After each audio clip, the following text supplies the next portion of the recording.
أعوذ بالله من الشيطان الرجيم بسم الله الرحمن الرحيم اللهم صل على محمد وعلى آل محمد۔ السلام علیکم ورحمۃ اللہ وبرکاتہ۔ ناظرین، آپ کو علم کی دنیا میں خوش آمدید کہتے ہیں۔ جس شخص کو قربانی کی وسعت ہو اور وہ قربانی نہ کرے تو وہ ہماری عیدگاہ کے قریب نہ بٹکے۔ سنن ابن ماجہ۔ اس حدیث میں حکم عام ہے اور اس میں ہر وہ بندہ شامل ہے جو صاحب نصاب ہے۔ ایک سوال یہ کیا گیا ہے کہ عورتوں پر زندگی میں صرف ایک مرتبہ یا 7 مرتبہ ہی قربانی واجب ہوتی ہے؟ جواب: عوام میں یہ بات غلط مشہور ہے کہ عورتوں پر زندگی میں صرف ایک بار یا 7 بار قربانی کرنا لازم ہے۔ پوری زندگی میں جب بھی عید کے ایام میں عورت نصاب کی مالکہ ہوگی تو قربانی کرنا اس پر واجب ہوگا۔ اس میں کسی عدد کی قید نہیں۔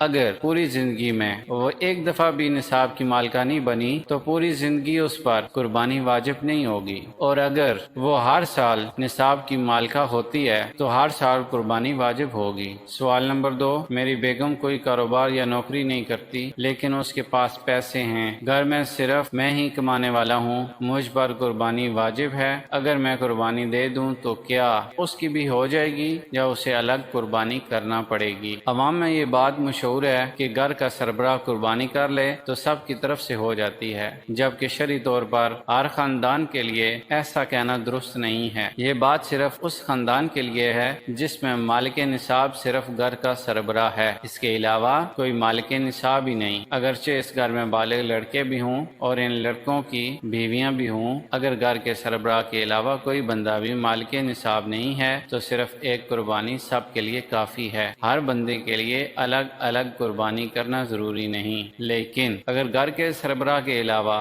دیگر افراد بھی نصاب کے مالک بن رہے ہیں تو جتنے بندے نصاب کے مالک بنیں گے سب پر الگ الگ قربانی واجب ہوگی۔ اگر ایک گھر کے اندر 5 افراد ایسے ہیں جو مالک نصاب ہیں تو 5 پر الگ الگ قربانی کرنا واجب ہوگا۔ رسول کریم صلی اللہ علیہ وسلم کا ارشاد گرامی ہے، جس شخص کو قربانی کی وسعت ہو اور وہ قربانی نہ کرے تو وہ ہماری عیدگاہ کے قریب نہ بٹکے۔ سنن ابن ماجہ۔ ایک اور سوال ہے، میں ہر سال قربانی کرتا ہوں، کیا اس دفعہ میں وہ قربانی اپنے مرحوم والدین کی طرف سے کر سکتا ہوں؟ جواب: اپنے والدین کی طرف سے یا رسول کریم صلی اللہ علیہ وآلہ وسلم کی طرف سے قربانی کرنا بڑا اجر والا کام ہے، لیکن اس کے لیے شرط یہ ہے کہ پہلے اپنی قربانی کی جائے، پھر والدین یا نبی کریم صلی اللہ علیہ وآلہ وسلم کی طرف سے قربانی کی جائے، کیونکہ اپنی قربانی واجب ہے اور دوسروں کی واجب نہیں، تو جو چیز واجب ہوتی ہے اس کو پہلے کرنا ضروری ہوتا ہے۔